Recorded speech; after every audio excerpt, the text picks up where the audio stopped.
이번 시간에는 그럼 시즌에 대해서 한번 말씀을 드려보도록 하겠습니다.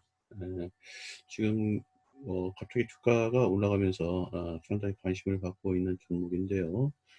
요 주식에 대해서 그 한 4개 증권사의 레포트가 나왔습니다. 그래서 4개 증권사의 레포트를 분석을 하면서 향후에 이 시즌이 이제 어떻게 움직일 것인가, 이제 그런 부분에 대해서 말씀을 드려보도록 하겠습니다.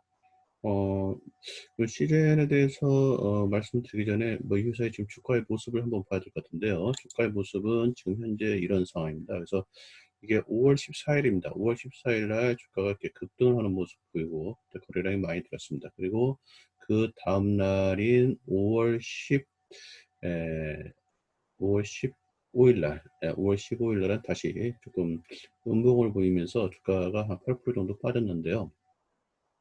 지금 이 영상을 제작하고 있는 것은 5월 15일입니다. 그래서 지금 그제 급등하고 이제 어제는 조금 빠진 그런 모습을 지금 보이고 있습니다.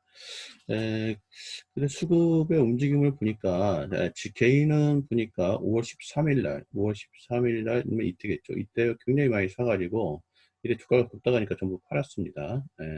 팔고 5월 15일 날도 역시 팔고, 그래서 개인이 상당히 단타를 잘 하고 있다, 이렇게 보고 있고, 여기는 5월 14일 날 굉장히 많이 샀다가 어제 팔았습니다. 근데 뭐 어제 산 거에 비해서, 아니 그제 산 거에 비해서는 그렇게 많이 판 것 같지는 않은데, 그 수급의 형태를 보면은 뭐 이렇게 지속적으로 사는 것이 아니고 샀다 팔았다 샀다 팔았다 하는 그런 모습을 지금 외국인은 보이고 있고, 반대로 기관은 이렇게 꾸준히 지금 사고 있습니다. 이게 보시면은 4월 23일, 4월 23일에 뭐요 정도 되겠죠. 요 정도 될 때부터 4월 28일, 여기가 이때부터네요. 이때. 여기 4월 23일부터 이때부터 꾸준히 지금 기관은 사들고 가고 있습니다. 그래서 제 판단에 지금 시즌의 주 세력은 누구냐? 기관이라고 볼 수 있겠네요. 기관이라고 볼 수 있고, 그 중에서도 이제 금융투자 쪽에서 꾸준히 지금 사고 있다, 이렇게 말씀드리겠습니다. 그래서 지금 시즌의 현재의 주가의 모습을 좀 말씀을 드렸고, 그럼 시즌에 대해서 좀 알고 싶은 것은 좀 알아봐야 되는데, 먼저 제가 지금 분석한 것은 4개 증권사입니다. 그래서 5월 14일 날 전부 같은 동시에 나온 레포트입니다. 그래서 미래에셋대우증권, 미래에셋대우증권 요거고요. 그다음에 하나금융투자증권 요거, 그다음에 KB투자증권 요거, 그다음에 하나투자증권 요거. 그래서 4개 증권사의 레포트를 참조를 해서 요약을 해서 전달을 해드리도록 하겠습니다. 시즌에 대해서 좀 너무들 많이 알려졌기 때문에 뭐좀 부연 설명할 필요는 없지만, 처음 모르신 분들을 위해서 제가 이렇게 홈페이지를 가봤거든요. CJN이 어떤 회사인가를 좀 알려드리기 위해서.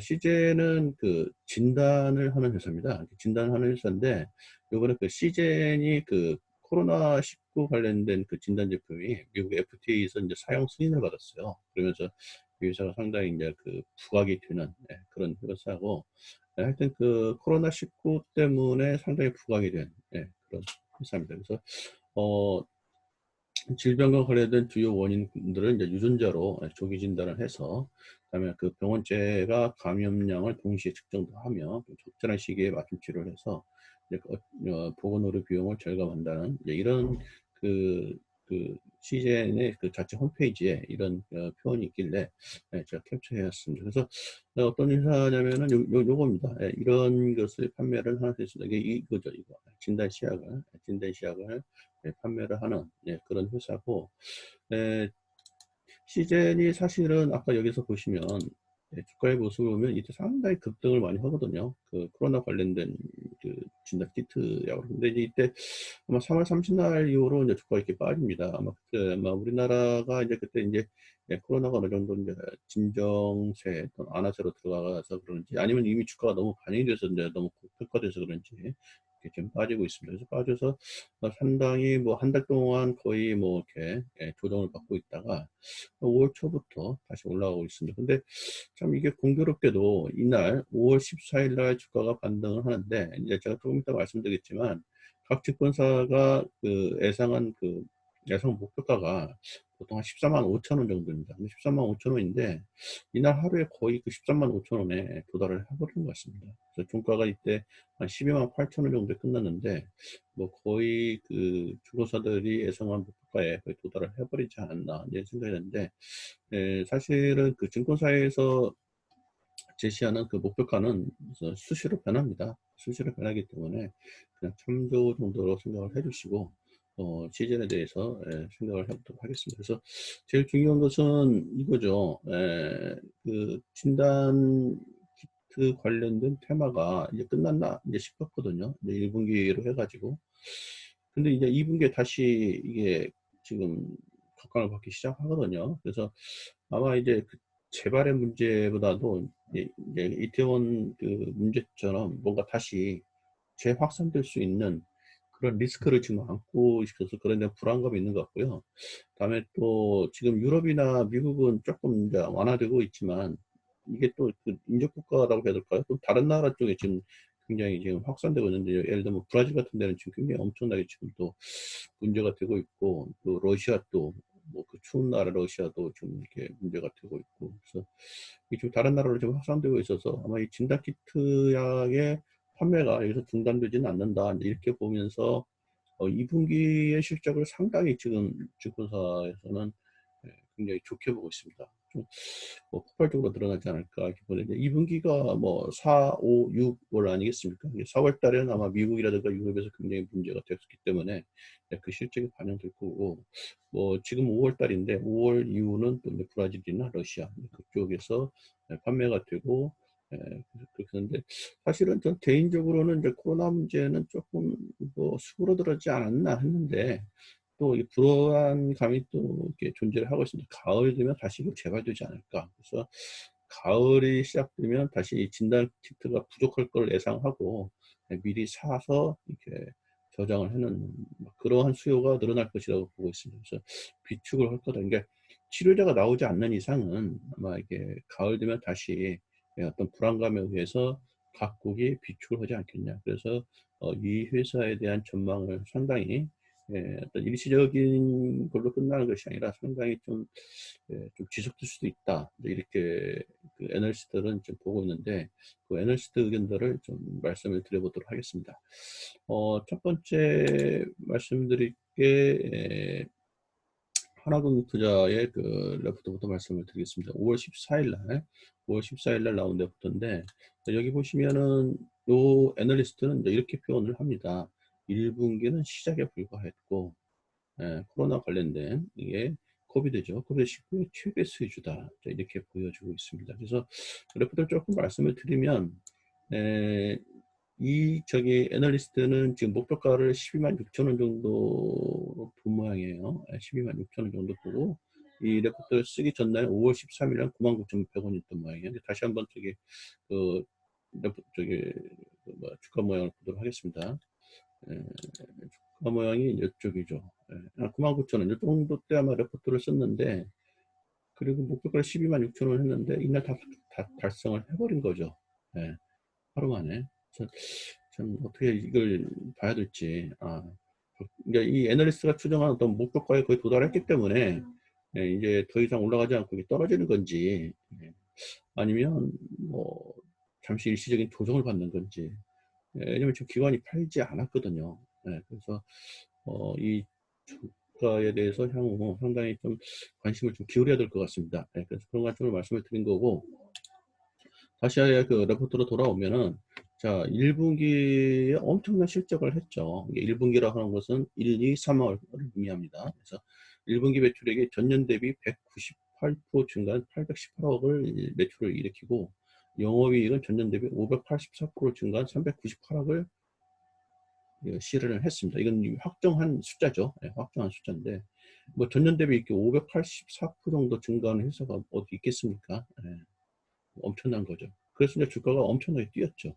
그래서 OPM이라고 나오는데 이 OPM이 뭐냐면은 영어로 써서 그러는데 사실 이제 레포트를 읽다 보면은 좀 이런 용어들을 기록을 해놓고 좀 알아두셔야 됩니다. 괜히 OPM은 또 뭐지도 모르니까 그러시는데, 사실은 이게 손익계산서에 나오는 용어를 좀 애널리스트들이 좀 짧게 쓰려고 영어 약자로 쓴 것 같습니다. 그래서 오퍼레이팅 프로핏 마진이라 가지고 영업이익률입니다. 영업이익률. 그러니까 영업이익률이 지금 48%라는 거거든요. 엄청난 뭐 제품이죠. 매출을 해서 거의 반절이 마진으로 남는 그런 제품입니다.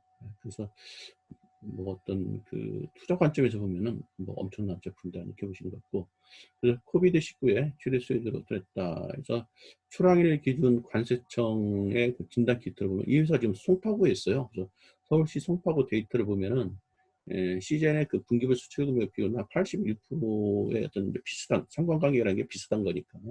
그래서 이제 시즌의 그 실적 발표하기 전에 추정이 가능하다. 그래서 아마 이 애널리스트는 아마 이 저기 뭐야 소파구의 그 어떤 수출 금액을 보고, 시젠이 이 정도의 지금 어떤 수출이 일어나고 있구나, 그렇게 추정을 하는 것 같습니다.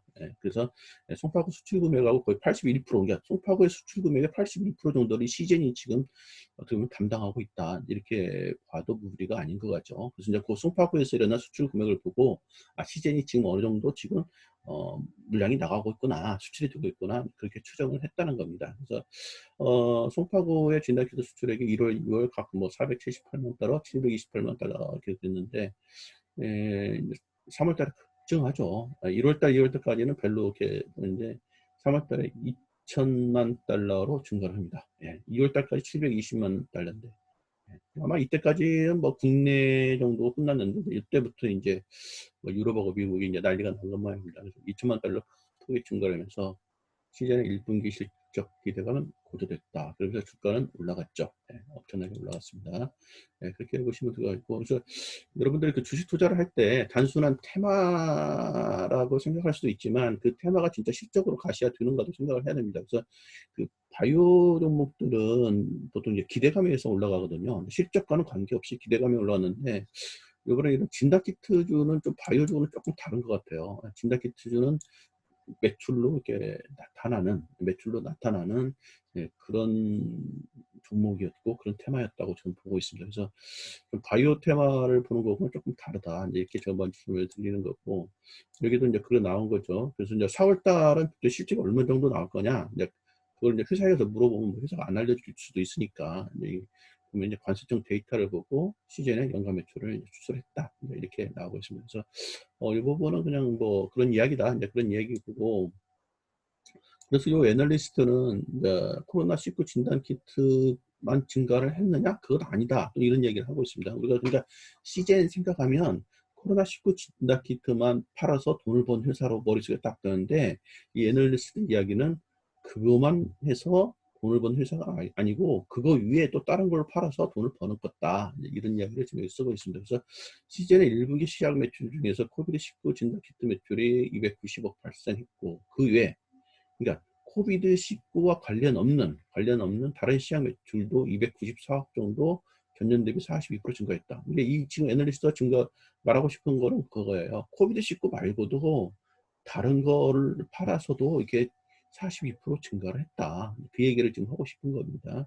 그래서 이런 쭉 나오겠는데, 보시면은 비코로나19 진단키트, 코로나19 진단키트가 아닌 수출액이죠. 그런 부분이 상당히 증가를 했다. 뭐 220%도 증가를 했다, 이런 얘기가 좀 나옵니다. 그리고 또 하나 있는 것은, 우리가 이제 코로나 그 진단키트만 생각하는데 그게 아니고, 유사한 장비, 시즌의 장비도 1분기에만 226대가 발생을 했는데, 이거 2019년도에 발생한 255대, 1년 동안 발생한 255대를 지금 2020년 1분기, 한 분기에 이렇게 팔은 거예요.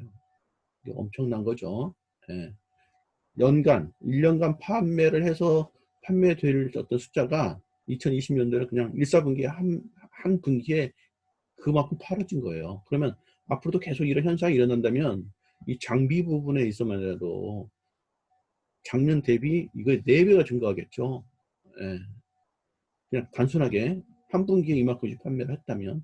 그래서 이 애널리스트는 이 코로나19 진단 키트 이외에 좀 다른 쪽에서도 상당히 실적이 좋아지고 있다, 그런 말씀을 이야기를 이렇게 하고 있기 때문에 우리는 좀 그런 부분도 좀 이렇게 생각을 해야 될 것 같습니다. 그래서 그렇게 보시면 되고 또 이 이제 애널리스트가 보는 것은 뭐냐면은 올해 가을에도 코로나19 바이러스 유행이 예상된다. 이렇게 보고 있는 겁니다. 그래서 이 부분은 사실 저는 조금 그 퀘스천 마크입니다. 왜 그러냐면, 지금 뭐, 치료제도 계속 지금 만들어내고 있고, 이제 그런 이기 때문에, 뭐, 가을 돼서 이게 다시 유행할까? 이제 그 부분은 그때 가봐야 될 것 같습니다. 제 생각에 그때 가봐야 될 것 같은데, 다만, 현재 시점에서 봤을 때는, 아, 지금 이런 상태로 치료제도 안 나오고 뭐 이런 상태로 되면 또 가을에 애가 다시 이렇게 확산되지 않을까. 이제 그런 우려가 사람들 사이에 지금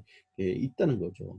그런 사람 우려가 있기 때문에 아까 말씀드렸다시피 그런 우려 때문에 진단 키트를 다시 이렇게 사서 비축을 해 놓으려야 되는 수요가 증가를 할 것이다. 이렇게 보는 거죠. 그래서 이제 이분은 시즌의 실적 성장에서 목표 주가를 12만 6천으로 상향을 했는데, 벌써 그걸 달성을 해버린 거죠. 그런 상황입니다. 그래서 그렇게 말씀을 드리는 거고, 다음 페이지 보시면은 이제 이분이 그 시즌에 대해서 2020년도 1분기, 1Q라는 게 이게 분기입니다. 1분기 실적을 한번 이렇게 리뷰를 해봤어요. 그래서 이제 2020년도 1분기, 그 작년 동기 대비 2019년도 1분기 이렇게 봤더니 YY라는 것은 전년 동기 대비라는 표시입니다. 전년 동기 대비 표시인데 2019년도 1분기 때는 여기 보면 이제 단위가 10억 원이니까 300억 정도 매출이 일어났던 회사였는데 2020년도에는 어떻게 됩니까? 810억으로 1분기에 증가를 해서 170%가 증가를 하네요. 170%가 증가를 합니다. 근데 컨센서스라는 것은 뭐냐면은 이 애널리스트들이 추정한 거죠. 추정한 건데 이 애널리스트는 1분기에 한 5,100억 정도 아니야 510억 정도 증가를 할 거였었는데 그보다 더 많은 810억 아까 제가 8,100억이라고 했나요? 제가 잘못 말씀드린 것입니다. 810억 정도를 증가를 해가지고 자기들의 예상한 것보다 더 많이 지금 매출이 일어났다 이렇게 말씀드린 거고 영업이익을 보냐면 영업이익은 작년 1분기에는 여기 50억밖에 안 됐는데 2020년 1분기에는 390억 거의 400억 정도로 늘어나는 거죠.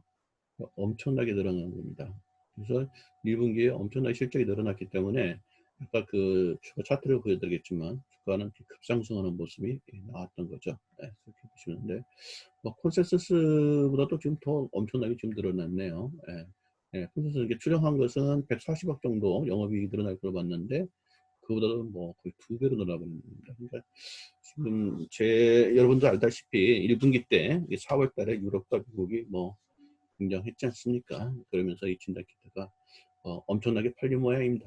엄청나게 팔렸고 여기 OPM이라는 것은 아까 말씀드렸듯이 오퍼레이팅 프로핏 마진이라 가지고 영업이익률입니다. 그래서 영업이익률이 이제 48%. 이게 무슨 말이냐면 매출을 하게 되면 거의 반절, 48% 그냥 이익으로 떨어진다는 거예요. 이런 제품이 어디 있겠습니까? 엄청난 겁니다. 넷 프로핏 마진은 이제 그래서 순수, 단기 순이익. 매출을 한번 하면 이 회사에서 뭐 뺄 거 다 빼고 단기 순이익으로 떨어지는 비율이 얼마나 42%. 네. 쉽게 말하면 100억 팔면 40억 남아요. 이 회사는 대단한 거죠. 이 제품이 갖고 있는 어떤 뭐 이렇게 이 제품이 갖고 있는 어떤 재무적인 측면에서 볼 때는 뭐 상당한 제품입니다. 이런 제품 팔리기 시작하면 뭐 진짜 이 회사의 오너는 기분이 아주 좋겠습니다.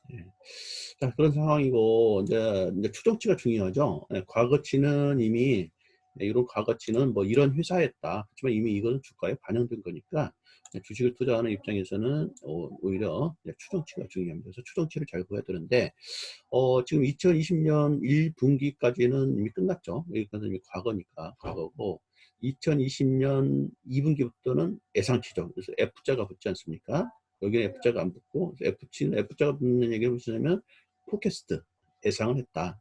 이런 얘기입니다. 그래서 2020년 3분기에도 포캐스트 예측한 겁니다. 어떻게 되냐면 자 2020년도 1분기에 매출액이 810억 정도였는데 2분기에는 284억으로 증가를 합니다. 굉장히 증가를 하죠. 자, 그럼 여기까지는 그런다 쳐요. 근데 이 애널리스트는 지금 예상하는 것은 2020년 3분기에는 이거보다 더 증가합니다. 418억. 예. 자, 이 정도 숫자로 나간다면 이 주가는 한 번 더 올라갈 수 있겠죠. 예. 그리고 2020년도 4분기에는 조금 둔화됐네요. 418억에서 473억.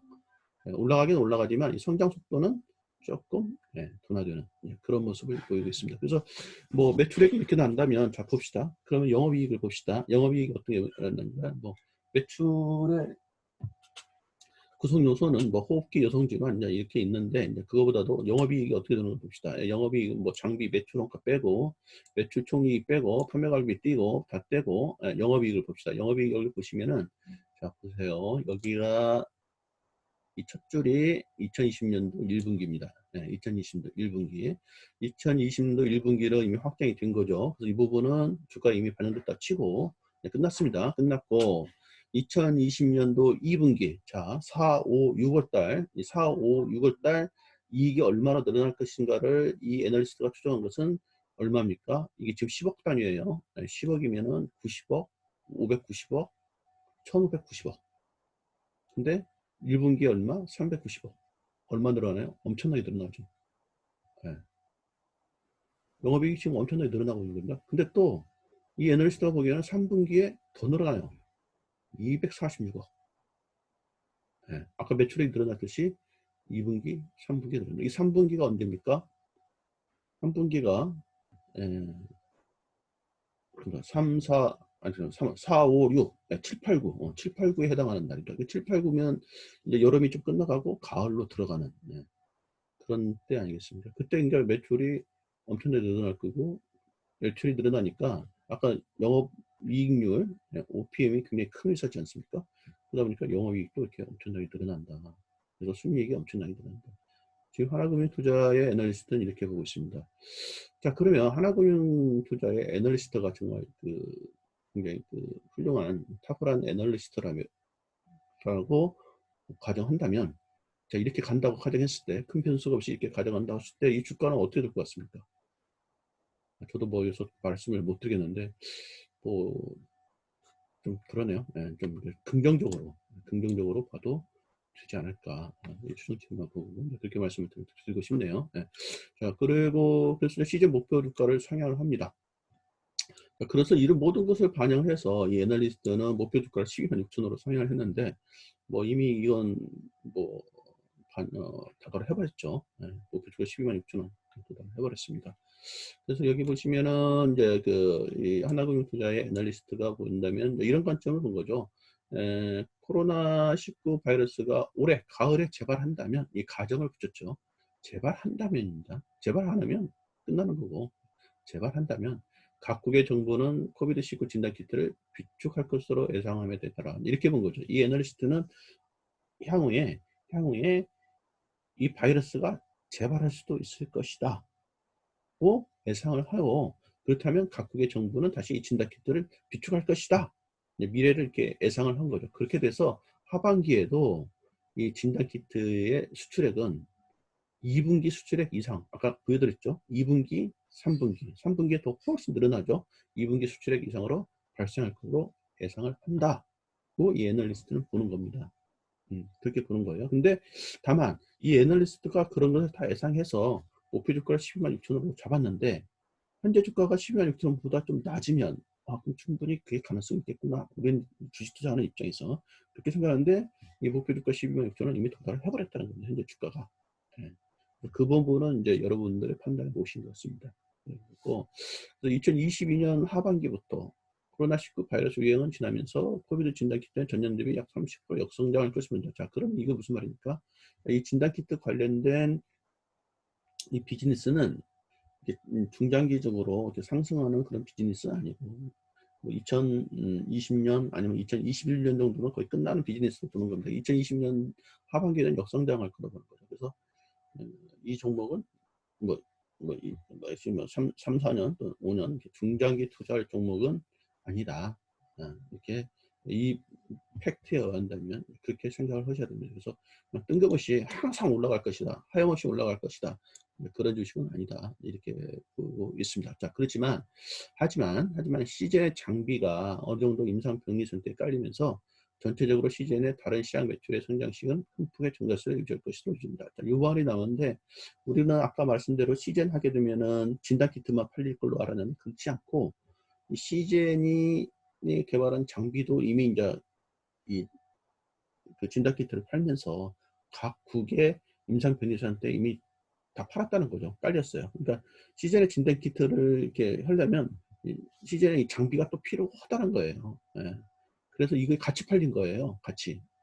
같이 팔렸는데 이제 만약에 코로나 문제가 좀 사라진다 하더라도 이 장비는 이미 거의 팔려 있기 때문에 이 팔려 있는 그 뭐야 네트워크 통해서 이미 깔려 있기 때문에 다른 CGN의 다른 시장 매출도 증가를 할 것이다고 이 애널리스트는 보고 있는 겁니다. 그래서 아마 이거 코로나 사태가 CGN한테는 굉장히 이 회사가 폭발적으로 성장할 수 있는 그런 계기를 마련을 해준 것 같습니다. 그러니까 일단 진단키트를 팔아서 돈을 벌었고 장비를 팔았는데 이 장비는 한번 설치가 되면 또 거기다가 자기네 CGN의 다른 시약 매출이 계속 일어날 거다 보기 때문에 CGN은 과거의 CGN이 아니다.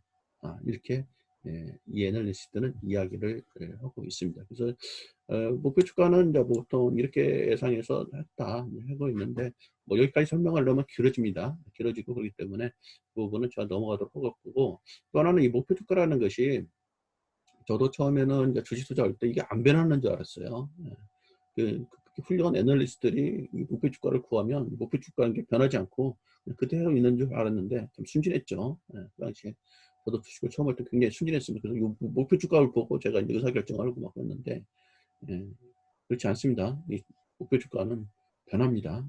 애널리스트 목표 주가는 오늘 다르고 내일 다르고 모레 다르고 표현할 정도로 시간이 지나면 또 변하는 거니까 이것을 고정적인 가격으로는 주식 투자하는 입장에서는 생각을 안 하는 게 좋습니다. 자, 그렇게 말씀드리는 거고 PRBB는 우선 좀 넘어가도록 하고 여기 보십시다. 그 분기 매출액 여기 보시면 이제 아무래도 여기 겉으로 보는 게 시각적인 효과가 있겠죠. 매출액을 보세요. 매출액을 보시면 2019년도에 4분기에 이 정도 있는데 2020년도 1분기에 확 뛰죠. 영업이 또 확 뜁니다. 그렇지만 이 애널리스트는 이거보다 더 뛸 거라고 얘기를 보는 거죠. 막대가 여기고 이거보다 더 이렇게 올라간다. 이렇게. 2분기에는 이거보다 더 이만큼. 3분기에는 또 이거보다 이만큼. 이분의 추정에 의하면 그렇게 이 회사는 그렇게 있어. 그리고 이 회사의 매출 비중을 봅시다. 매출 비중에는 시약 매출, 진단 시약 매출이 거의 70%를 차지합니다. 그것도 이제 호흡기 관련된 시장 매출 70%, 아니 51%네요. 시약 매출은 여기서부터 여기까지네요.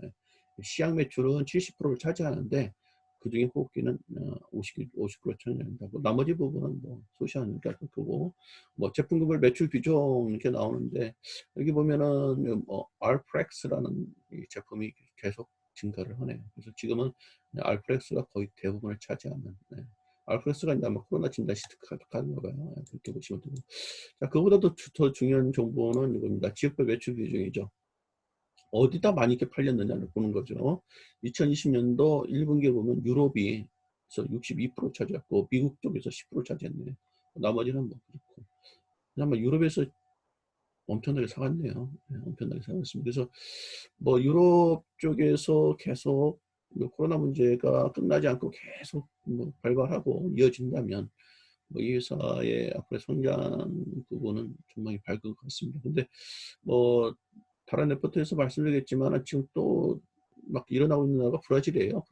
브라질 쪽에서도 엄청나게 좀 일어나고 있기 때문에 아마 이쪽 브라질 쪽이 조금 여기 남미 쪽에 조금 다른 나라가 좀 증가를 할 거라고 보고 있습니다. 이건 이제 2020년 1분기 기준이고요. 그렇게 보면 말씀드리겠습니다. 그래서 고객 사이트 증가추이 이렇게 나오는데 이제 이건 기존 신규 기존 신규 지금 신규가 상당히 늘어나고 있는 거네. 신규가 지금 계속 늘어나고 있고 장비 매출 CFX96이라는 게 이 시즌의 장비인가 봐요.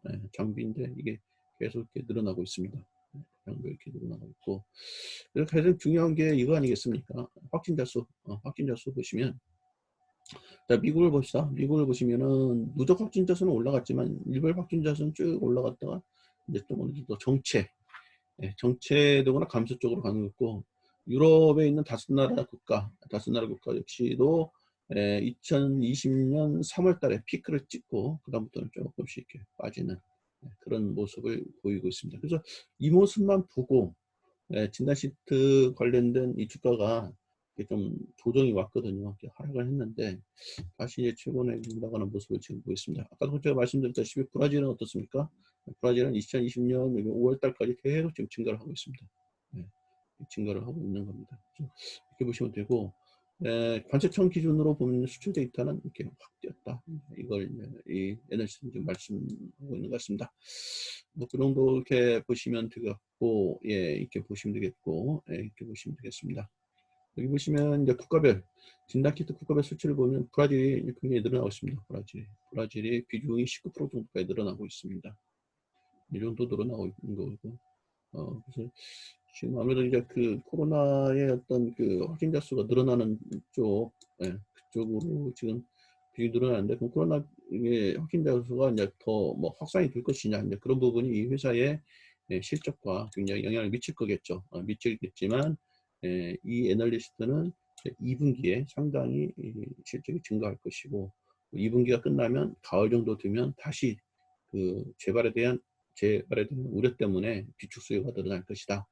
이 애널리스트는 그렇게 보고 있습니다. 그래서 그 실적이라든가 매출을 상당히 증가를 하는 모습으로 2분기, 3분기, 2분기에도 증가, 3분기는 그보다 더 증가, 이렇게 보고 4분기는 뭐 비슷비슷 이렇게 보고 있기 때문에 여러분들은 이제 이런 그 데이터에 의해서 여러분들 투자하고 있는 시즌에 대해서 어떤 의사결정을 이렇게 하시는 게 좋을 것 같습니다. 그래서 여기까지가 지금 하나금융투자 얘기고, 다음에 이제 KB투자 그거를 이제 말씀을 드리겠습니다. 자, KB투자증권의 애널리스트는 똑같은 얘기는 진짜 특수는 2분기다 이렇게 나오고 있습니다. 근데 사실 이 얘기는 뭐 우리가 다 알 수 있는 이야기죠. 왜냐면 2분기가 속하는 게 4, 5, 6 아닙니까? 4, 5, 6. 4, 5, 6인데 4월 달에 미국하고 유럽이 난리 났으니까 2분기 실적이 굉장히 좋아질 거라는 것은 누구나 알 수 있는 겁니다. 그래서 2분기의 실적이 1분기 때보다는 더 큰 폭으로 증가할 것이다. 이렇게 예상을 하는 거죠. 근데 그 예상인데 이제 그게 주가에 반영이 됐느냐 안 됐느냐, 이제 그게 중요한 거죠. 그래서 그런 부분을 좀 생각을 해볼 필요가 있는 것 같습니다. 그래서 이렇게 보시면은 코비드의 컨센서스 경사 추정치를 대폭 상회한다. 근데 애널리스트들이 생각하는 것 이상으로 대폭 지금 증가를 했다. 1분기에는. 그런 이야기고요. 여기 보시면 이제 전 세계적인 코비드-19 확산으로 코비드 진단키트 매출이 발생했고, 신규 구매 합병으로 해서 장비가 지금 또 매출이 증가하고 있고, 또 기존 시약, 코비드 말고도 다른 시약도 판매도 급증하면서 체질이 개선됐다. 그래서 2020년도 이제 예상치 매출액은 230% 내에 상향 중에서 목표가는 13만 원 했는데 이걸 대폭 상향한다 이렇게 나오고 있습니다. 뭐 그런 얘기고, 뭐 그런 얘기는 아까 그 하나금융투자에서 이미 말씀을 드렸기 때문에 중복된 것은 제가 좀 빼면서 말씀을 드리도록 하겠습니다. 근데 이분은 이렇게 보냈네요. 2분기까지 그 코비드 19 키트 실적을 반영해도 현재 주가는, 이분이 이걸 쓴 때가 언제냐면은 14일 날 썼거든요. 14일 날 쓰니까 주가가 막 급등하기 전이죠. 급등하기 전입니다. 지금도 급등하기 전이니까 여기 5월 13일 날 주가가 99,000원일 때 이제 이분은 이걸 썼는데, 99,000원이라는 가격이 이분 생각에는 2020년도 예상한 PER 10배 정도 수준에 불과하다. 그렇기 때문에 그게 지금 뭐 고평가되는 상태는 아니다. 이런 이야기를 지금 이야기를 하고 있습니다. 그리고 유럽 등 기존 시장에서 입지 향상과 남미, 미국 신규 신장 출출에서는 기존 사업 레벨업이 된다. 그리고 코비드-19 확산세 고려 때 수출 실적 확산이 가능성이 커 보인다. 이렇게 보고 있습니다. 그래서 이렇게 보시고, 좀 디테일하게 본다면 뭐 연결 매출액이 뭐 810%락이 늘어나서 작년 대비 197이 늘었다. 이것은 아까 제가 하나금융투자에서 이야기했기 때문에 그 부분은 좀 생략을 하도록 하겠습니다. 그래서 과거의 실적치에 대한 이야기는 이미 하나금융투자에서 다 말씀을 드렸기 때문에 생략을 하도록 하고, 향후를 어떻게 보느냐 이제 그런 부분을 말씀드리겠습니다. 여기 보시면은 실적 전망을 변경을 하네요. 변경 전은 이렇게 왔는데 변경을 오면서 상당히 차이가 많이 늘어났습니다. 자기들 예상보다도 더 엄청나게 지금 증가를 했다는 거죠. 예, 그렇게 보면 되겠고, 이 부분은 뭐 다 아까 하나금융투자에서 말씀을 드렸기 때문에 좀 빼도록 하겠습니다. 이것도 마찬가지죠. 장비죠. CFX 96이 뭐 이거 지금 보면은 이거 KB투자증권 레포트인데, KB투자증권 레포트만 봐가지고 CFX 96이 나면 이게 뭔지 모르실 텐데, 아까 하나금융투자에서 나왔죠. 장비입니다. 장비. 예. 장비가 지금 이런 상황이고 드러나고 있다. 장비 매출액도 요거를 그래프화를 이렇게 보여준 겁니다. 그래서 월별 진단 치트 출액은 뭐 급증을 한 거죠. 이때. 그 전까지는 별거했다가 급증. 언제? 2020년 4월 달에. 4월 달에 급증합니다. 3월 달에 증가, 3월 달 증가도 급증인데 4월 달은 그보다 더 많은 급증. 4월 달에 속한 분기가 언제? 2분기입니다. 2분기. 2분기에 속한 달이 이렇게 엄청나게 증가를 했기 때문에 각 애널리스트는 2분기 실적이 엄청나게 늘어날 것이다. 이렇게 보는 겁니다. 다만 이제 우리 투자자 입장에서는 그게 주가에 반영이 됐느냐 안 됐느냐 그걸 판단을 해야 되는 거죠. 그 실적 전망치가 이렇게 쭉 나오고 있습니다. 그럼 이분도 보시면 2020년도 1분기에는 이게 810억. 근데 2분기에는 이거보다 더 엄청나게 지금 302억이 매출이 됐고, 자, 이분은 좀 특이한, 이분은 그 하나금융 투자하고 좀 다르네요. 이분은 2020년도 3분기에는 510억. 자, 2분기에 300, 아니죠. 이게 지금 10억 단위니까, 3,002억이, 3,020억? 3,020억으로 봐야겠네요. 2분기에. 1분기에 810억. 2분기에 3,020억. 3,020억. 근데 3분기에는 510억. 4분기 460억. 자, 그러면 KB투자증권에서 보는 관점에서는 2분기가 피크고 3분기에는 그렇게 늘어나지 않는 걸로 지금 보고 있습니다. 하나금융투자의 애널리스트와 좀 다르네요. 자, 그래서 다 빼고 영업이익을 어떻게 한거 보십시오. 영업이익을 보시면, 자, 이거 KB투자증권에서 바라본 관점은 1분기에 영업이익이 390억, 2분기에 2150억. 엄청나게 늘어납니다. 근데 3분기에는 160억. 이렇게 보네요. 관점이 틀립니다. KB투자증권 애널리스트는 3분기 돼서 아까 지금 하나금융투자가 예상한 거, 그러니까 가을이 되고 그러면은 다시 비축 수요가 늘어날 것이다. 그런 예상을 하나금융투자 애널리스트는 했는데, KB투자증권 애널리스트는 그런 부분을 언급을 안 하신 것 같네요. 그래서 2분기 피크고 3분기에는 좀 쏘쏘하다 이렇게 예상을 했습니다. 그래서 KB투자증권 애널리스트가 의견이 맞다면 뭐 현재 주가가 더 이상 상승하기는 어렵다고 판단을 해야겠죠. 왜 그러냐면 물론 2분기까지의 실적은 증가할 걸로 보이지만 이게 지금 추정치기 때문에 나중에 이제 2분기 실적이 이제 4, 5, 6 끝나면 이제 7월달 정도에 나올 텐데, 그때 이 추정치보다 더 나온다면 주가는 더 올라갈 가능성이 있지만, 그렇지 않다면 이미 이런 2분기에 예상한 그 실적치는 이미 주가에 어느 정도 반영이 됐다고 해야 돼요. 반영이 됐다고 보는데 3분기를 어떻게 보느냐 했을 때, 하나금융 애널리스트는 좋게 봤지만 KB투자증권 애널리스트는 그렇게 좋게 본 게 아니죠. 그래서 서로 상반된 의견을 갖고 있습니다. 그래서 그런 부분을 우리가 판단을 해서 좀 더 의사결정을 좀 해야 될 것 같습니다. 그래서 CJN 목표 주가를 이제 산출을 했는데, 이 부분도 생각할 수 있는 CJN 목표 주가를 보면 이분은 13만 원 정도 봤어요. 근데 이것도 이미 달성했습니다. 하루 안에 달성했어요. 그렇게 보시면 되고, 나머지 부분 나오는데 뭐 피어 밸류션 이런 것은 중요치 않고, 재무제표 요거 하나금융투자에서 얘기했기 때문에 생략을 하도록 하겠습니다. 그래서 KB투자증권의 관점을 받고 다음에 이제 미래에셋대우증권을 보도록 하겠습니다. 미래에셋대우증권의 애널리스트는 이렇게 봤네요. 이제 끝난 줄 알았는데 다시 가속됐다. 저희들 심정하고 거의 비슷하네요. 진단키트가 쫙 올랐다가 쭉쭉쭉쭉 빠지길래 이제 진단키트 테마는 끝났고 다른 쪽이다, 뭐 치료제다, 뭐 이렇게 봤는데 이 애널리스트도 이제 그렇게 본 모양이에요. 미래에셋 애널리스트. 근데 다시 가속이 붙었다. 저하고 좀 똑같네요. 그래서 이제 이걸 어떻게 판단할 것이냐, 이런 부분을 봐야 되는 거죠. 그래서 이분도 이제 2020년 1분기의 영업이익은 슈퍼니 스프라이즈다. 2분기 2020년 2분기는 더 강력하다. 이건 계속 지금 애널리스트 그렇게 얘기합니다. 2분기는 1분기보다 더 강력하다. 근데 이건 다 예상할 수가 있죠. 왜냐면 4월 달에 피크였지 않습니까? 미국, 유럽이. 예, 그렇기 때문에 4, 5, 6에 속한 2분기 실적은 뭐 엄청나게 늘어날 것은 다 예상할 수가 있는 거고, 그 정도 예상할 수 있는 것은 주가에 이미 반영이 돼 있다. 저는 개인적으로 생각합니다. 그래서 20년도 1분기의 이야기는 뭐 하나금융투자에서 이 얘기를 했으니까 생략을 하도록 하겠습니다. 생략을 하고 좀 넘어가시면, 코로나 2019 진단키트 2분기는 더 역대급이다. 똑같이들 지금 보고 있습니다. 2분기는 1분기 때보다 더 증가를 한다.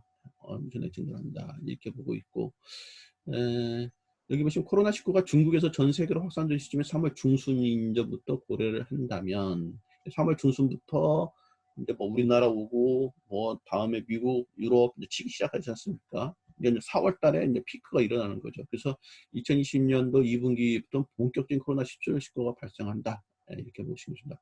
또 다른 진단 키트도 좋았다. 이런 얘기 나오고, 뭐 기존 고객사의 힘이다. 그래서 코로나19 키트 이외에도 다른 진단 키트 매출이 뭐 42.2% 늘어났고, 증가했다. 이건 아까 하나금융투자에서도 얘기했죠. 진단 키트만으로 이 시즌만을 보지 말고, 진단 키트 말고도 다른, 아니 코로나 관련된 진단 키트 말고 다른 진단 키트도 굉장히 이 수익의 증가를 하고 있다. 그걸 좀 봐달라 하는 이야기를 지금 하고 있습니다.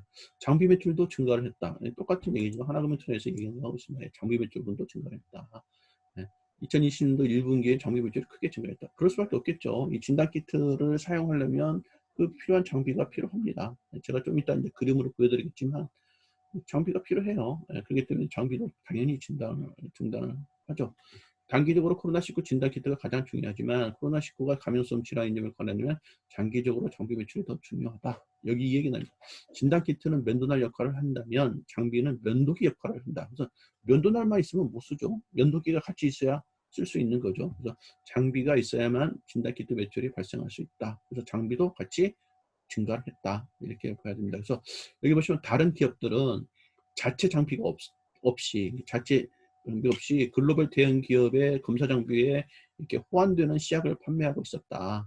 근데 따라서 그 기업들은 해당 장비에 연동되는 시약들과 다른 가격 경쟁을 해야 되기 때문에 문제가 됐는데, 지금 이거 이것이 코로나19 진단키트 제조사들의 가장 큰 우려였다.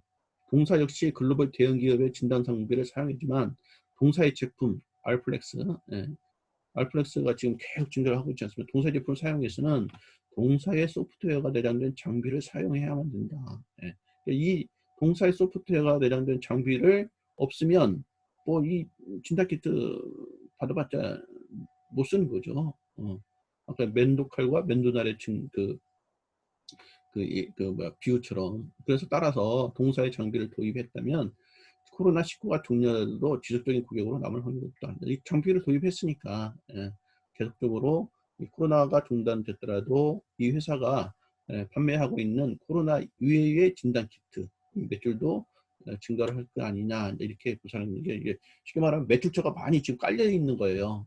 이 코로나 사태로 인해서. 그래서 그 매출처가 갑자기 많이 깔리니까 이제 거기다가 이제 뭐 더 다른 제품을 계속 판매를 할 수 있다. 이렇게 봅니다. 그래서 목표 주가 13만 5천원으로 올렸지만 아까 말씀드렸던 이익을 거의 달성을 했다. 이렇게 말씀을 드렸습니다.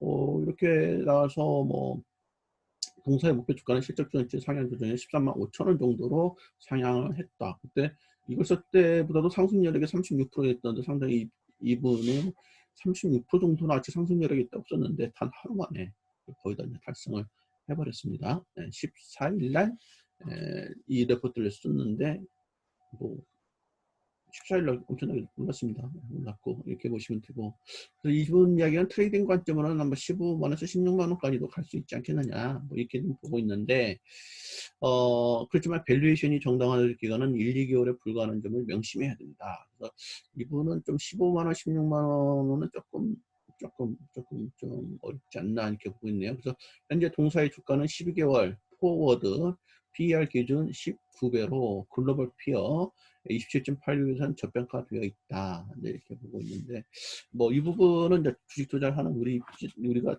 적절하게 판단을 해야 됩니다. 왜냐면 주가라는 것은 적정 가치보다도 더 오를 수도 있고 적정 값이 더 내려갈 수 있는데, 그건 이제 그때의 그 수급 상황에 따라서 움직이기 때문에 수급적인 측면을 판단하면서 이 기준을 참조로 활용하는 것이 좋을 것 같습니다.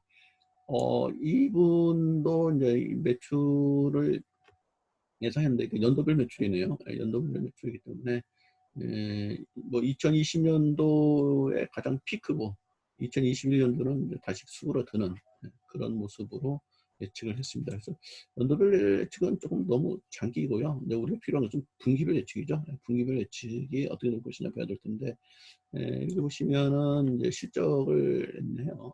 2017에서 2019년도 4분기에 매출액이 330억 정도 되는데 1분기에 아까 말씀드린 거 다 나온 이야기죠. 이게 810억 성장을 이렇게 했다. 과거치니까 이미 이건 반영됐고 그 중요점은 향후가 중요하죠. 여기 보시면 똑같이 여기 나옵니다. 매출의 비중 코로나 키트가 이 정도 차지한다. 50%를 차지한다. 또 어디다 많이 판매하고 있나? 지금 유럽에 많이 판매했고 이렇게 됐다. 이런 이야기를 지금 하고 있습니다. 지역별 매출 이렇게 상황이 나오고 있고 지역별 매출 추이 추이를 보시면 이렇게 갑자기 큰 증가를 하는 것이 어디냐? 유럽입니다. 유럽에서 증가를 했습니다. 이렇게 보시면 되겠습니다. 품목별 매출 비중, 매출 비용 다 이거 뭐 그런 이야기고 앞에 다 나온 이야기고 CFX 뭐라고 했습니까? 장비라고 했습니다. 진단키트의 장비의 매출 추이 다 똑같이 나오고 있습니다. 다른 증권사에 이미 레포트에 나온 이야기니까 생략을 하도록 하겠습니다. 이 부분은 생략을 해주셔서 이 부분이 중요한 것 같습니다. 실적 추정. 어떻게 추정을 하냐. 이제 그 부분이 우리 주식 투자하는 입장에서는 이제 중요한 거죠. 2020년도 2분기 EQ의 매출액은 이제 시장 매출 얼마, 장기 매출 얼마, 총 그래서 3천억 정도. 그래서 연간 대비 한 940% 정도 증가하는 3천억 정도로 예상을 한다. 그리고 영업이익은 1,344억 정도로 예상을 한다. 그래서 전년 동기비는 한 2,700% 증가. 뭐 엄청나게 증가를 하네요. 엄청나게 증가를 합니다. 자, 그래서 코로나 진단키트 매출이 본격적으로 증가하면서 판가 하락으로 인해서 GPM, 자, OPM이라는 얘기가 나와서 오퍼레이팅 프로핏 마진에서 영업이익률이고, GPM이라는 얘기는 이게 손익계산서에 그 매출 총이익이 있어요. 매출 총이익. 그러니까 매출액이 나오고 매출 원가를 빼면 매출 총이익이거든요. 그래서 그로피 프로핏 마진. 그래서 매출 총이익 이 부분인데 GPM이 좀 하락할 걸로 지금 예상을 하고 있네요. 74%에서 58% 하락할 것이다. 왜? 판가가 하락한다. 판매 가격이 하락한다. 여기 보면 이제 판매 가격 하락하는 얘기가 이렇게 쭉 나오는데 요 밑에 놈입니다. 코로나19 진단키트 ASP 이 용어들이 좀 처음 보시면 좀 그럴 텐데 자꾸 보다 보시면 익숙해집니다. ASP는 뭐의 약자냐면 Average Sales Price 평균 판매 단가 ASP Average Sales Price 평균 판매 단가는 기존 10만 원에서 6천원으로 하향 조정했다. 왜 하향 조정이냐면 이거를 이제 판매를 하는 유통수단이 주로 딜러가 해주는 모양입니다. 딜러가 해주는데 이게 저쪽에 수요처를 발굴해서 이쪽에 공급자하고 연결을 해주는 그런 딜러가 있는데 주당 몇백만 개 수준의 그 대형 수요를 맞추기 위해서는 딜러를 활용할 수밖에 없다. 이렇게 나오는데 딜러를 활용하게 되면 딜러도 이제 중간에 챙기는 마진이 있겠죠. 그래서 그 마진을 빼줘야 되니까 판매 단가가 10,000원에서 6,000원으로 낮춰서 딜러한테 제공을 해야겠죠. 뭐 딜러는 여기다가 4,000원 정도 더 붙여가지고 이제 10,000원에 이렇게 판다. 뭐 이런 얘기죠. 그래서 하여튼 간에 직접 판매를 한다면은 10,000원 정도에 파는데 딜러를 통해서 판매를 하게 되면 이 부분 빼줘야 되니까 한 6,000원 정도로 공급을 해줘야 된다. 뭐 이런 얘기가 있습니다. 그래서 이제 판가 하락으로 인해서 GPM 이 74%에서 58%로 이제 줄어들었다. 매출 총이익, GPM이 무슨 말인지 모르면 안 되십니다. 매출 총이익 부분이 줄어든다. 이렇게 되겠습니다. 그래서 블록크레이서 주통의 단계 비율은 마케팅 떴다. 뭐 이런 이야기입니다. 이런 이야기고, 이 애널리스트도 뭐 같은 이야기를 하네요. 4월 말까지의 누적 1,000만 테스트를 수출했고 4월 말 기준 지금 300만 테스트 물량을 생산했다. 동사는 5월까지 주당 500만 테스트 물량을 증산할 계획이다. 뭐 이 증산 계획은 가서 물어보면 되는데 직접 얼마만큼 물건이 나갔느냐, 수출이 됐느냐는 이제 물어본다고 해서 안 알려주니까 이제 이 애널리스트들이 이 관세청에서 공개한 자료를 보고 추정을 하는 거죠. 그래서 하나금융에너지도 좀 동일한 방법을 쓰는 겁니다. 이 회사가 유치한 데가 이제 서울시 송파구 모양이에요. 그래서 서울시 송파구 수출 실적을 이건 데이터가 있으니까 그걸 보고 추정을 하는 거죠. 그래서 수출 실적을 4월까지 보고 대충 이 회사가 4월까지 얼마큼 수출이 됐구나 이제 그걸 추정을 해서 그러면 2분기에 매출은 어느 정도 될 거고 2분기에 그렇다면 영업이익률을 곱해서 영업이익률은 얼마 정도 될 것이다 이렇게 추정을 한 거죠. 그렇게 본 겁니다. 그래서 동사는 현재 주당 400만 테스트 물량을 생산 중에 있어 우리는 주당 500만 테스트를 생산 중에서 5월에 한 이걸로 부수 출제한다 뭐 이런 얘기 나와 있고 다만 이제 그 평균 판매 단가가 좀 떨어져 있다. 요 말씀을 드리고 있습니다. 그래서 여기 보면 이제 송파구의 수출 실적이 이렇게 쭉 드러납니다. 근데 송파구의 수출 실적의 뭐 80% 이상이 진단키트니까 대충 거기에 비례해서 곱해보면 이제 실적이 얼마만큼 일어나는지를 알 수 있다. 이런 얘기죠. 그래서 진단키트 출고 물량 및 매출 추정은 뭐 다 말씀드렸으면 좋겠고 여기 중요한 것이 2020년 실적 추정이죠. 2020년 실적 추정인데 여기 보면 2020년도 2분기에 비해서 2020년 하반기에는 코로나19로 인한 불확 실성이 굉장히 높은 상황이다. 그래서 동사의 주력 시장이었던 유럽에서 확진자 수가 줄어들고 있고 미국 시장은 폭발적인 상승세는 다소 진정된 상황으로 어느 지역보다 경쟁이 치열하다. 그러나 브라질, 인도, 일본, 러시아 등 새로운 확진자 증가 지역이 등장하고 있다. 그리고 또한 코로나19에서 회복세를 보이던 우리나라도 이태원 사건을 계기로 재확산 가능성이 제기되고 있다. 자, 그러면 미래에셋대우증권은 뭐 하반기에 들어가서 좀 이런 불안 요인으로 해서 좀 증가할 수도 있지 않나 이렇게 보는 것 같네요. 코로나19에 의한 불확실성이 굉장히 높은 상황을 가는다면 6월 말에 주당 500만 테스트 생산을 기점으로 지속적으로 생산량이 감소하는 것으로 가정한다. 대부분 글로벌 기업도 연간 가이던스를 처리하는 상황에서 연간 실적 조정 선택으로 보수를 조정하지 않습니다. 지금 미래에셋대우증권 애널리스트도 좀 보수적으로 보고 있네요. 하나금융투자의 애널리스트도 이거 조금 다른 시각을 갖고 있습니다. 그러니까 2분기는 상당히 좋겠지만 3분기, 4분기에는 좀 보수적으로 봐야 되지 않겠냐. 보수적으로 보는 이유는 이러한 요인으로 지금 보수적으로 보는 게 좋지 않겠냐 하는 게 미래에셋대우증권의 애널리스트입니다. 그렇게 보시면 좋겠어요. 그래서 분기별 실적 전망표를 보면 이 미래에셋대우증권이 분기별 실적은 2020년도 1분기에 810억 이미 이건 확정치니까 의미 없고 2020년도 2분기에 310억 단위니까 3,050억 3,050억 다 증가를 한다는 거 우리 다 알고 있고 중요한 게 2020년 3분기를 어떻게 보느냐 여기 보면은 이게 얼마입니까 1,720억 그렇죠 매출액이 1,720억이죠 1,720억을 보는데 아까 KB투자증권보다는 그래도 높게 봤지만 그래도 2분기에 비해서 확 떨어지는 그런 시각으로 봤네요. 이게 하나금융투자 애널리스트와 시각이 좀 다릅니다. 확 떨어지는 감소 추세로 보고 있습니다. 2분기가 지나면 매출액이 감소될 것이다로 보는 게 미래에셋대우증권의 시각입니다. 그러니까 영업이익도 쭉 떨어지는 거죠. 2분기에 얼마입니까? 1,340억, 1,140억이지만 3분기 들어가면 이게 630억으로 거의 50%가 감소를 하네요. 이렇게 보고 있습니다. 그러면 이제 주식 투자하는 입장에서는 잘 생각을 해야 되죠. 2020년도 2분기까지는 이미 주가에 반영됐을 것이다. 뭐 판단을 해보는 거고 2020년도 3분기가 어떻게 될 것이냐 우리가 이제 생각을 해야 되는데 물론 2020년도 2분기가 어떤 새로운 사태에 의해서 다시 변화될 수도 있죠. 추정치가. 이번에 이태원에서 발생한 어떤 그런 사건처럼 우리가 예상치 못하는 어떤 사건이 발생되면 이 추정치는 변하죠. 이 추정치가 변하면 이미 주가에 반영됐다 했던 그 주식이 다시 움직이기 시작해서 주가가 다시 올라갈 수가 있겠죠.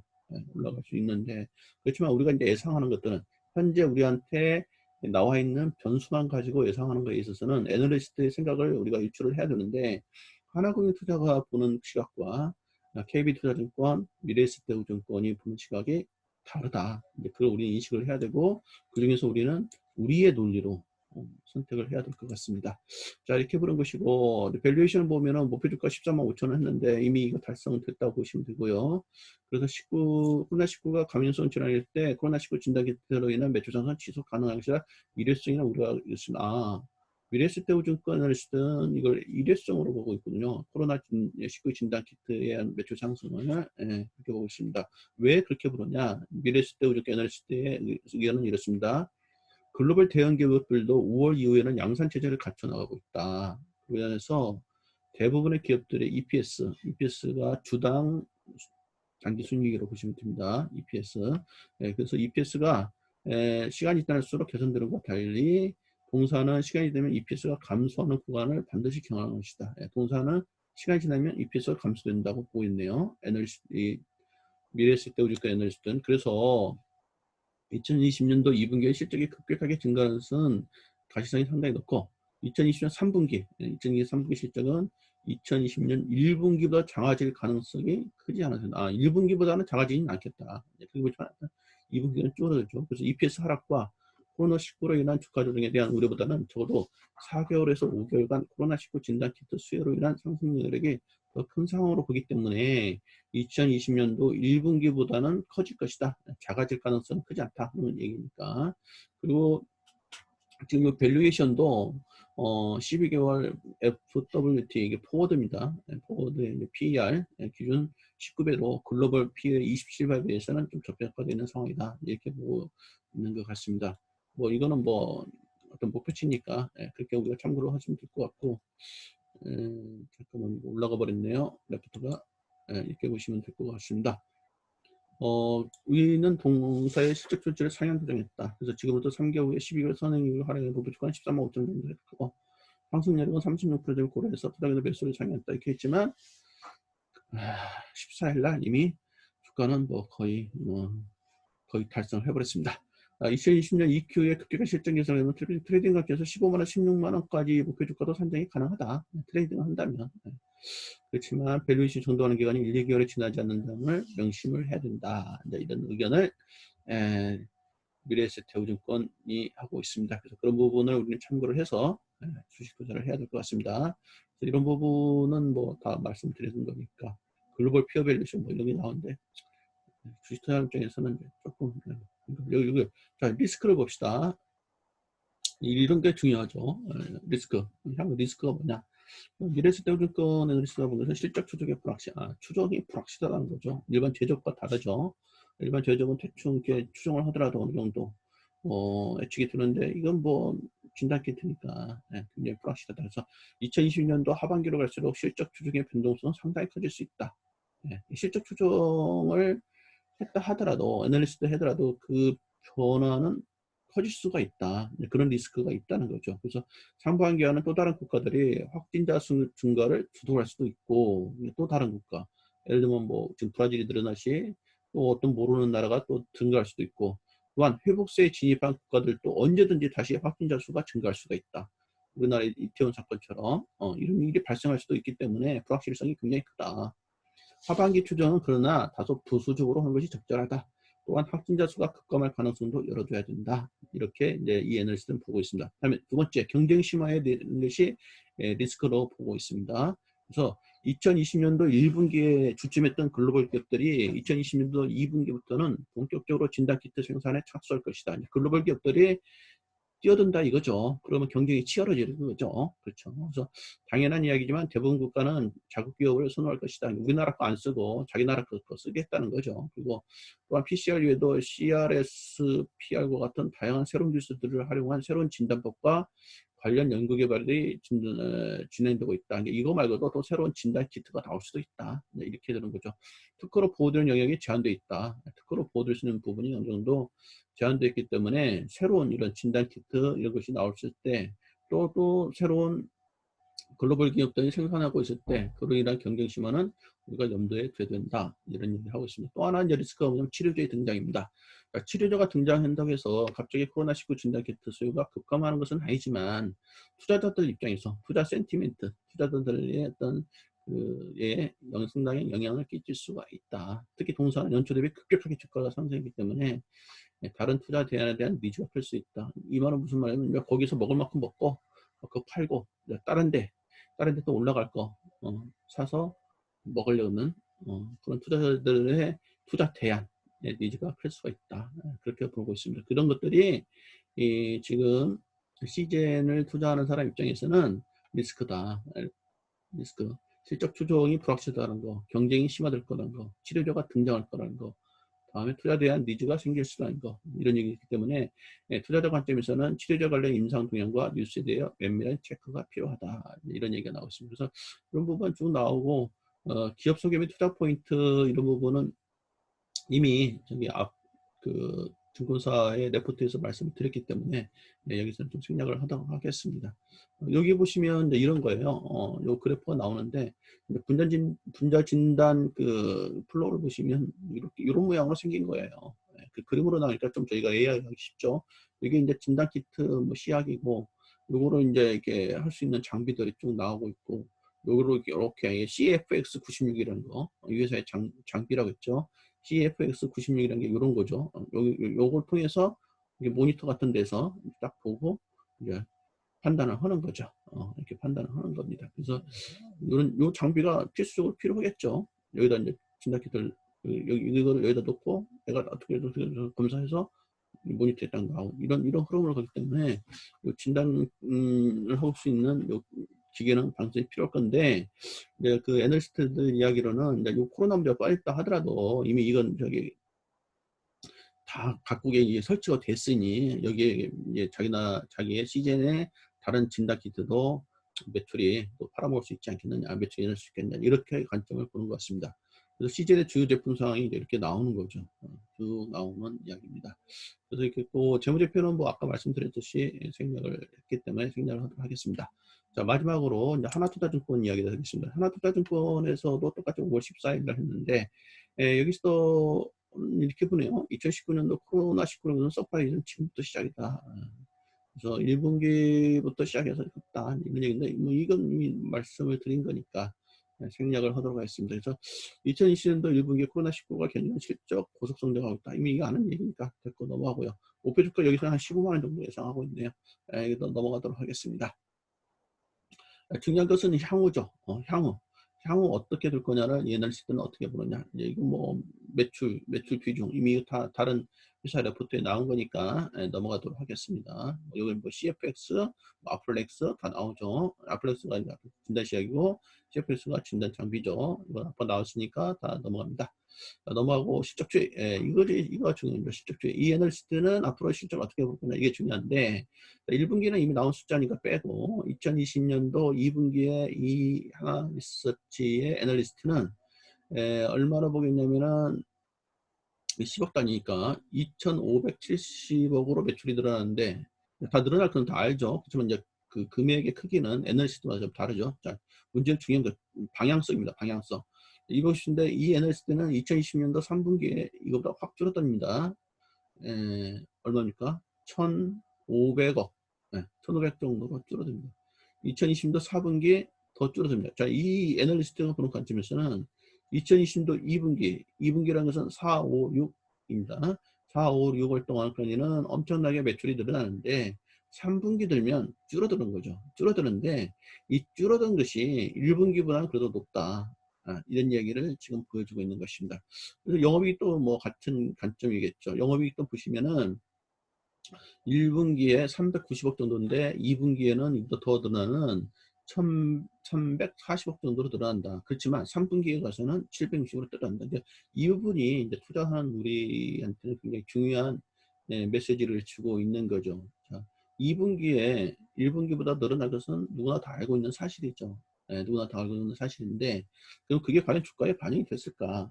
이걸 한번 생각을 해야 되는 거고 두 번째는 2분기에 이렇게 예상한 이 추정치들이 또 어떤 돌발적인 변수에 의해서 우리나라의 어떤 이태원의 사건처럼 다시 또 증가를 하지 않을까 그런 개연성이 있지 않을까 그런 생각을 해야 되고 이제 다음 분기 3분기에는 어떻게 될 것이냐 이런 부분을 생각을 해야겠죠. 만약 3분기가 2분기보다 더 좋아진다면 이 회사의 주가는 계속 우상향으로 가겠지만 3분기가 2분기보다도 안 좋다면 상승세는 꺾일 수도 있지 않을까 이렇게 우리는 판단을 해야 되는 거죠.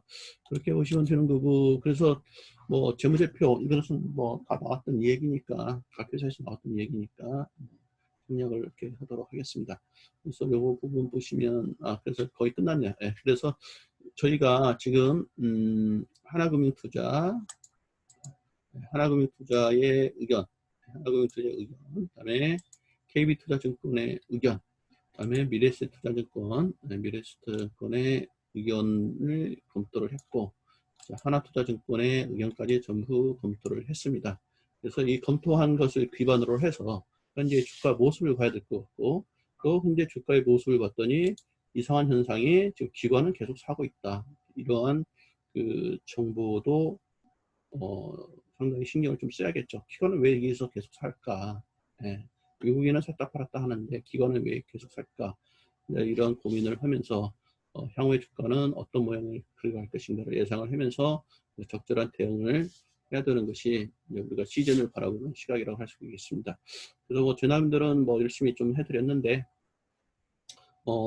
도움이 이렇게 되시는지 모르겠습니다. 그래서 뭐 앞으로도 좀 봐서 어떤 그 좀 시장에서 굉장히 핫한 이슈가 있는 종목이라든가 시장에서 좀 핫한 어떤 이슈가 있는 어떤 그 사건들이 있으면 각 증권사의 레포트를 좀 분석을 해서 올려드리도록 할 테니까 뭐 좋아요와 구독을 이렇게 같이 좀 눌러주시면 고맙겠습니다. 감사합니다.